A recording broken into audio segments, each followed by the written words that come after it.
Extra special treat here. We have Kim actually himself. He's going to take us through his pedal board and demonstrate some sounds so you guys can copy some of his tricks. Kim, how you doing today in the frigid Milwaukee? How you doing? Cold. It is cold. Well, one of the interesting things that Josh set up here is you can recognize the pedals there, the Micropog, the Ibanez Chorus. But they're controlled by this pedal board. So they're all on, and it's a lot easier for me to operate these individually. There are a few songs that are pre-programmed, and then we're able to use that. If I hit that switch, I can get into the pre-programs. But generally, and I think one of the main reasons why we did this is because the pedals were beside each other, and I think I was kicking two things off or two things on at the same time. This made it easier, labeled. Of course, here's the Pog, which a little octave effect, which you'd use on like the song Rhinosaur. You're just using it halfway there, right? Yeah, I'm doing the solo for halfway there because the actual recording was like tracked, a solo, an octave apart, one lower one, one higher one, which I can't do live. So yeah. there's the Pog, and of course this is a distortion pedal, which I might use if I just want to scream a little bit more. The boost, which is probably almost always on. I always have it on this channel. As you can see, there's a combo and then the head cabinet system.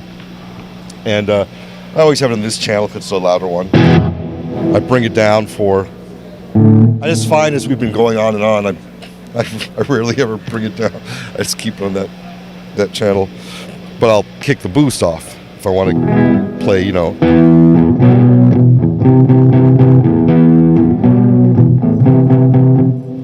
then the boost goes on, maybe for the solo.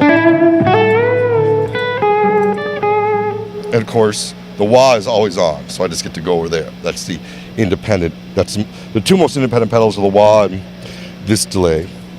And I got two choruses. This one we call the Black Hole Sun Machine. It does a little Leslie-like effect, a little chorus effect, and of course I use it on Black Hole Sun. It's a fast speed.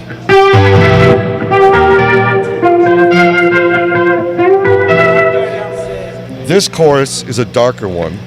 It's the Ibanez. Yeah, the Ibanez, Raul Ibanez.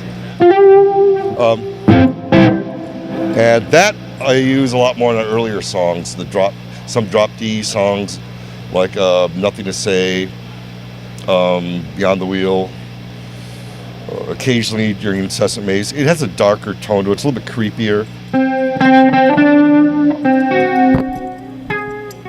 A bit more psychedelic. Actually, I use it on the song Incessant Mace, which is standard tuning. But yeah, generally stuff from the Sub Pop album, Screaming Life, and Ultra Mega OK. That was back in the day when the only pedal I had was that chorus. And that chorus was used primarily to augment harmonics. So you can see without, with, and arpeggios.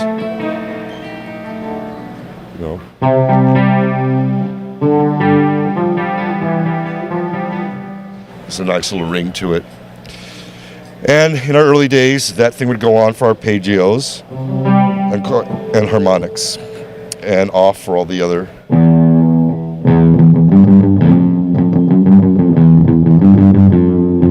So that's about it. What about the two? You got the standard boss delay, but then you also have the tap tone. What do you use differently for the different delays?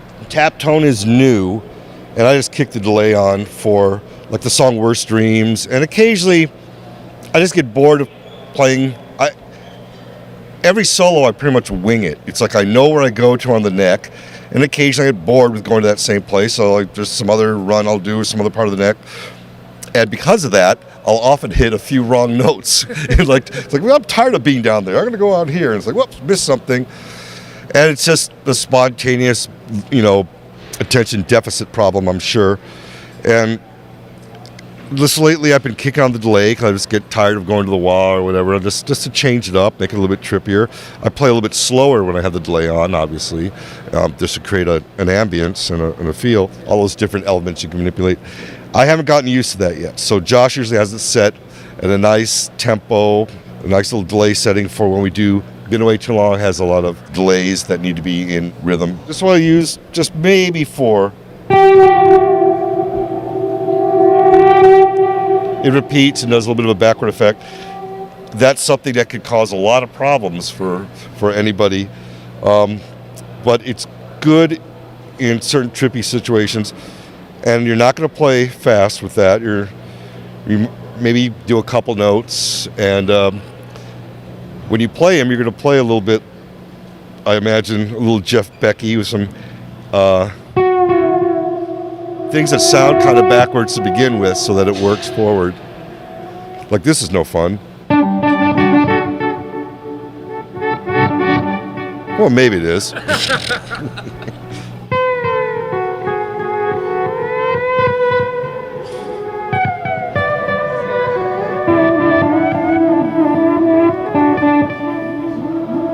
And do you use that in conjunction with playing behind the bridge with the guilds? Yeah. Do you to get the trippy effects and the atmospheric I'll sounds? do that. Well, the chorus will do that. The chorus will augment that. I should have brought that up.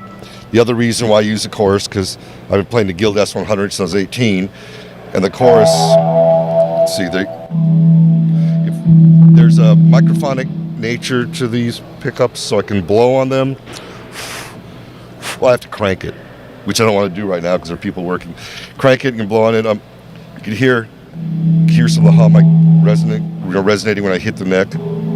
Just a little ghostly hum, and then that chorus adds to it. So yeah, I forgot. The chorus with harmonics, arpeggios, and playing behind the bridge. Now these, we have a delay on there.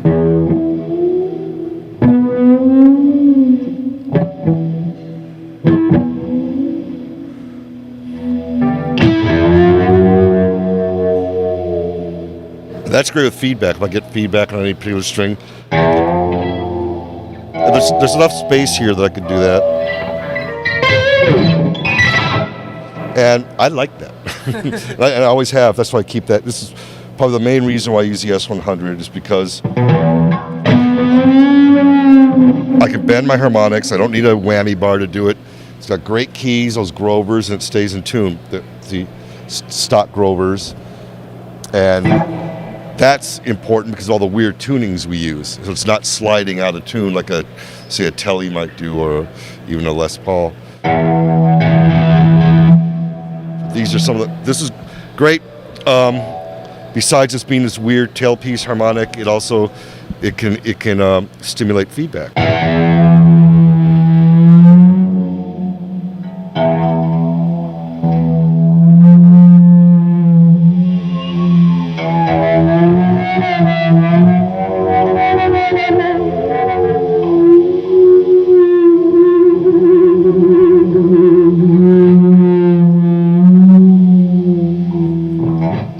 So when people see you on stage, you're not walking around lost. You have a logic to why you're kind of roaming. Half the time. I am walking around lost the rest of the time. Retain this kind of focus and attention. Like I said, it easily gets boring playing the same songs and the same pattern. That's why we don't really have any fixed guitar solos. That'd be too organized. It's fun to just go there and see what you'll do. Sometimes it's great and amazing. Sometimes it's a whoops, but it's fun.